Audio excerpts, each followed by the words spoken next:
about babyfaces in wrestling, the fan favorite. Let's talk about what makes a great heel, a bad guy. Jack, you were a bad guy for the majority of your career. What makes a good bad guy? I think you have to be justified in the way that you are. You have to understand that, and you have to get that across the fans is that it's not your fault that you're mean and low down and nasty. There's other factors that played in. You've been cheated. You've been treated bad. Promoters, fans, other wrestlers. There's got to be a reason why you're a bad guy. And then you got to stick to your guns. Rodney? Right. A good one knows it doesn't matter whether you win or lose. No matter what happens in your interviews, you've always won. Mm-hmm. You've always won. Last week, then when we were down there in that town, I beat that man within an inch of his life. It's typical. You lie. You take on every single bad vice that there is as a good bad guy. Is it not also important as a heel to know that your main objective is to get the babyface over? It is. Getting heat, for you to get heat is important, but it's also important to know that your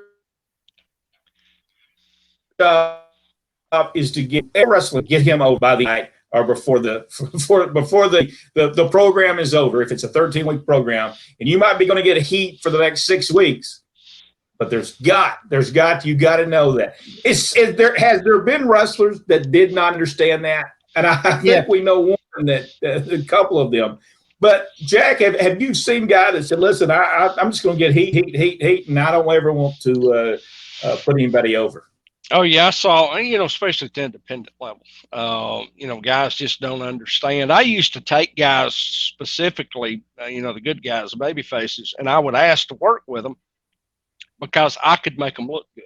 Now I still beat them majority of the time, but I knew how to give them those hope spots. I knew how to get the crowd into doing what, they needed to do to get behind this guy. I knew that in order for me to be successful, I had to have a baby face that meant something. And, and that's one thing a lot of guys don't understand. You can't even equate it anymore because it's just spot after spot. Everybody just swaps out spots now. But back then, it was storytelling. And if you couldn't tell an effective story, it didn't last. There was a lot of guys that wanted to get the heat, and they never wanted to pay back the baby face. Rodney, we've known a few of those guys. We don't really have to say their names. But how bad is that for a guy, Rodney, that gets all the heat, but when it comes time for him to get because you're going to, in essence, you're going to kill the baby face off. And that's the point.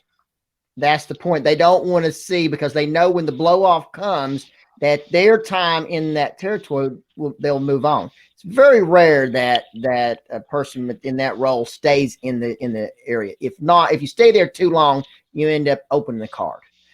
So you've got to be able to move on in lots of cases. There are some that just stay way too long in one place.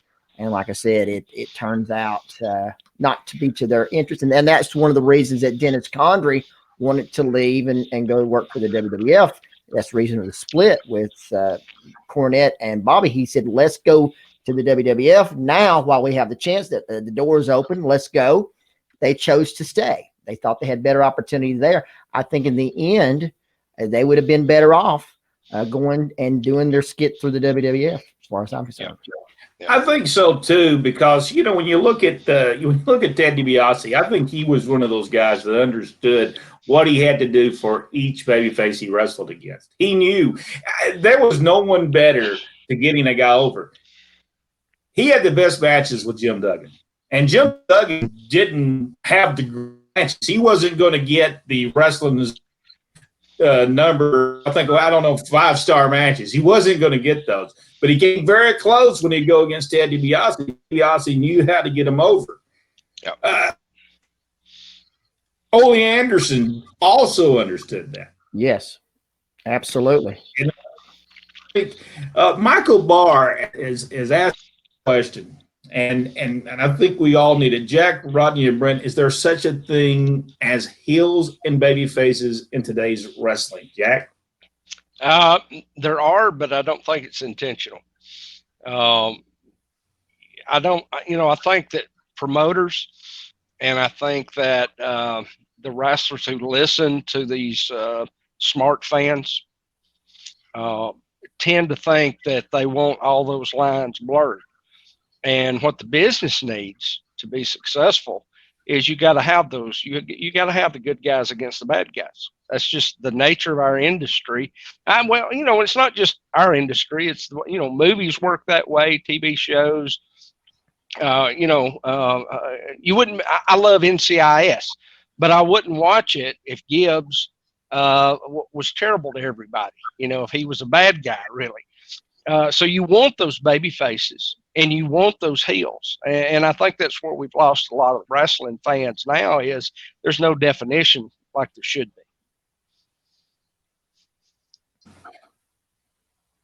Brent's in slow motion now. I think he's still there. Obviously, you were so profound that you froze him. There's nothing happening there. And of course, he was at one point during this, he sounded like Darth Vader, one of the greatest villains of all time. I love that. Yeah. Luke, I am your father. So I came in very low. Watch it, Tony. Watch it.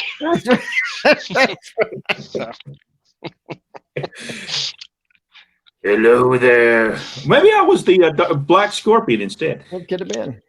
There's another question here. Victor Nash asked the question. Do you guys know if Flair was ever a baby face? Because as far as I can remember, he's always been a heel. No, he has been a baby several times. Yes, he has. A very good baby face too. Yes. Yeah. And it typically, if you're good at one, you're good at the other. Mm-hmm. It's because of your ability to tell the story, whatever that it might be, and to know what role you're playing is important. But being able to tell that story, Ole was great. He could tell the story. If you haven't seen the turn where he turns on Dusty in the cage in Atlanta, you really missed it. It is one of the best interviews Ole's done. I think it was just awesome. Tremendous. Michael Barr asks, then like Jerry Stubbs, Mr. Olympia, which did turn several times, what is it called when a wrestler can go from heel to babyface, switch back and forth? Normally dead, unable to draw. And once people lost it, once they've lost their to believe in you anymore, it's just it's over. If they would say, well, he's just going to be good for a minute and he'll be bad next week again, it eventually people lose interest. Let's see. Richard Hood said Ole Anderson was a better heel than babyface. Yeah, it was hard. Although I have to admit, Ole and Jimmy Hart was beautiful. That was just great stuff, and that was Jimmy Hart. Jimmy Hart can be annoying, but Jimmy Hart knew his role. You could beat Jimmy Hart up every week, and he'll come right back on TV and build it all right back up again, and people pay to see him get beat up again. That's just that's talent. That's true talent. Yeah. Oh, Chad Coleman said, what I can't stand is how long will these guys be baby faces as women as they turn right back, heels. So that's the main problem is having right now. They do change around a lot, don't they? Yeah, as I said, Randy Orton is just a perpetual turn, just waiting to happen. Yeah, and people lose interest as far as I'm concerned. And like I said before on when we were reviewing WWE, if anybody ever says to you, "This is my best friend," you can be sure they'll be turning on you in a few weeks. Yep, won't take long. Just waiting for their point. Oh, Charles asked us the question: anyone have a story about getting heat to a point of having a fan attack the wrestler? Jack, I'll let you start with this. Well, I had a guy one time. We were having I don't remember if it was a singles match or tag match. There wound up being a lot of us in the ring at one time, and I remember the referee coming over there. Of course, he was like trying to separate everybody, but he told me, he said, there's a guy coming from the top of the stands. And now by this point, I was on the outside fighting with one of the good guys.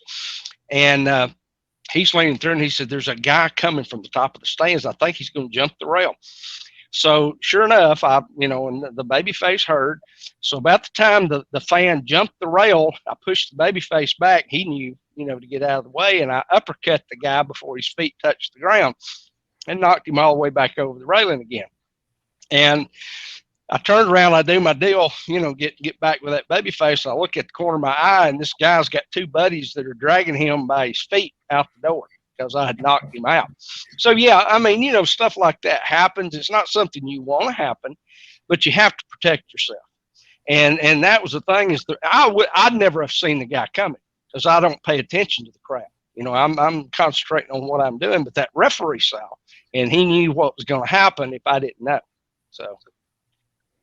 Rodney? Yeah, we had an incident in one of the shows. Georgia sponsor, Superstar was against Tommy Rich, and of course Tommy was doing what he does best.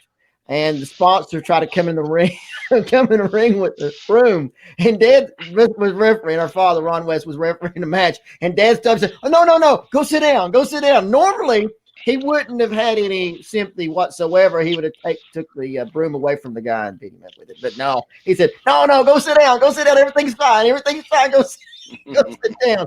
Yeah, we've had them coming from. If you watch what I was talking about with Ole and the turn from Atlanta, you have people, fans jumping up on the cage. You can watch just about anything from Dothan, and you'll see a fan get snatched. And the fans in Dothan do get involved, especially the night our father got beat up by Arn Anderson, Jerry Stubbs, and Sonny King. The fans grabbed him by the leg and snatched him out of the ring to protect him, and then it was over. And then Sonny King said, "Are you trying to get us killed?" And he said, "Yeah, pretty much." If you remember Arn Anderson, Jerry Stubbs, they were a team at the time. They said, "Ronnie, stop it, because what he was doing, he would get beat up, and he was doing this. He was like asking to help him. Yeah. And he said, stop it, you're going to get us killed." And but Dad just kept on doing it because they just kept on beating him. You got to remember now, he got some blood on television. So so he comes to the arena that night, and he gets beat up again and busted up again by Arn Anderson and Jerry Stubbs. Actually, he was leaving to go back to work for Mid-South Wrestling, so that's the reason they did that. Did that angle. Anything else we need to talk about? There's a lot more we can talk about about the Hills and professional wrestling. Jack, anything we need to talk about before we move on?